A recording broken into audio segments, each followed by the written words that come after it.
Guys, Mr. Wilson here, and this is my video on how to begin to understand simultaneous equations. So it's really simply an introduction.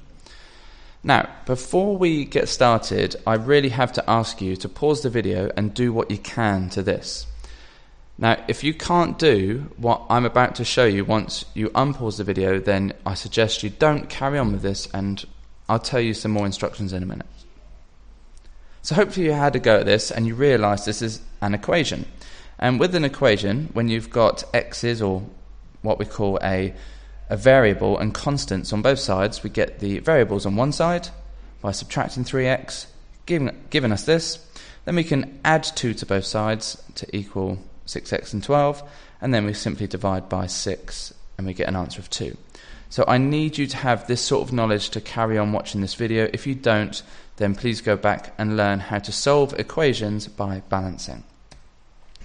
So firstly, I want you to have a quick look at this and think about what you can tell me. So 5 add 2, you should be able to say, well, this one is blatantly 7, so y must equal 7. And here, 8 take away 1 is equal to 7. Now this is the first tricky bit to understand. Well, because this is equal to y and this one is equal to y, they're technically both equal to exactly the same thing, which means we can write 5 add 2 is exactly the same as 8 take away 1. And with numbers it's really easy to see because we know that 7 equals 7, but because they're both equal to exactly the same thing, we can write that these are equal.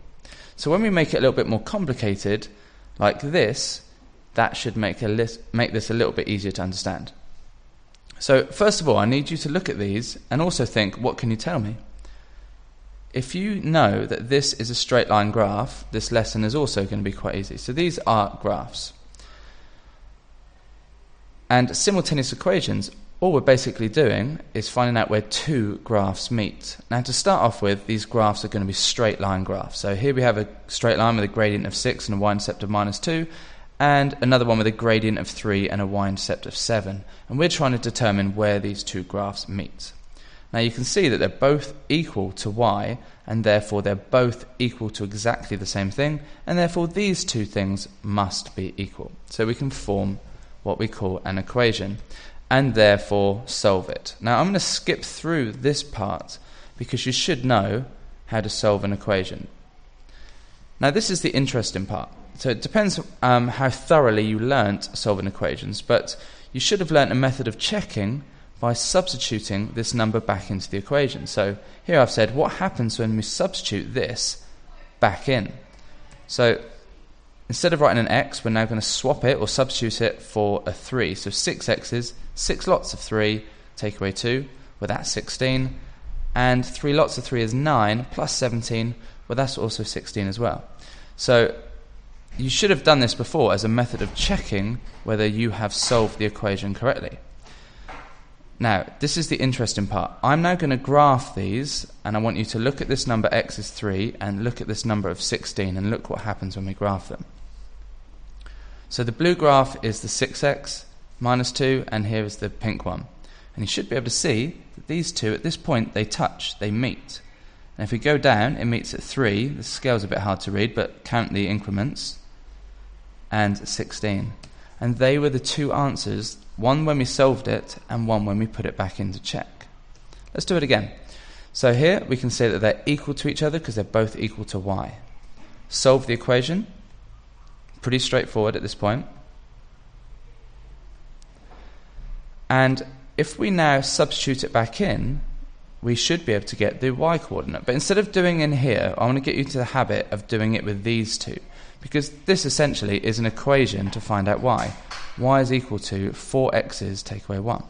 So instead of popping it back in here, which is exactly the same thing, I'm going to use these. So I'm going to take this one, and I'm going to swap the 2 for this x. So I've got 4 lots of 2 take away 1, which of course is 7. Do it with the other one. So 2 lots of 2 plus 3, again, is 7. So the fact that I've got this, the same answer, I know I haven't made a mistake. And I also know that this and this has got something to do where the graphs meet. So x is 2, y is 7. You can see that when x is 2 and y is 7, those graphs meet. We've got 2 more to do. So again, we'll form the equation, they're both equal to y, so we can say they're both equal to the same thing. That's not always going to be the case, but for this video it is. This time we're going to substitute minus 4 in for x, so be careful with the negatives. We've got minus 20 add 3, that's minus 17. And the next one, 6 lots of your x, so 6 lots of negative 4 is minus 24, add 7 again is minus 17. When we graph them, a bit harder to read this one, but if we go down from minus 4 and along to minus 17, or whichever way around, you get it. So when we are solving these simultaneously at the same time, we are finding out where two graphs meet. This one's a bit trickier, so I wanted to show you this one. So they're both equal to y, so they must be both equal to each other.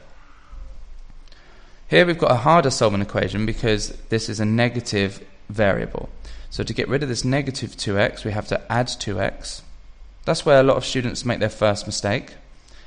Now we'll subtract 3 to both sides and we'll get 7x equals 14, and therefore we'll solve it. That, I apologise, that should be divided by 7. That doesn't make any sense. So divide by 7 because I've got 7 x's and then x is 2. Now let's substitute that in. No problems at the moment. 5 lots of 2 add 3 is 13. But this is where pupils always go wrong because they forget about BIDMAS. So this is actually what they would write down. No problems up to now. But 17 take away 2 lots of x. Well, x was 2. This question is saying 17 take away 2 lots of 2.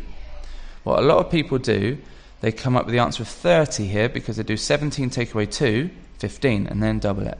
But BIDMAS always tells us in algebra we do the multiplication first. So 17 take away 4, which again is 13. And you should know by now that these two graphs will meet at x is 2, the x coordinate is 2, and the y coordinate is 13. So go ahead and practice these. They do get a little bit harder, and basically all we're going to do is make it this one say equal to 2y. So they don't equal the same, so we can't do that. We have to mess around with them, but essentially we'll do the same thing.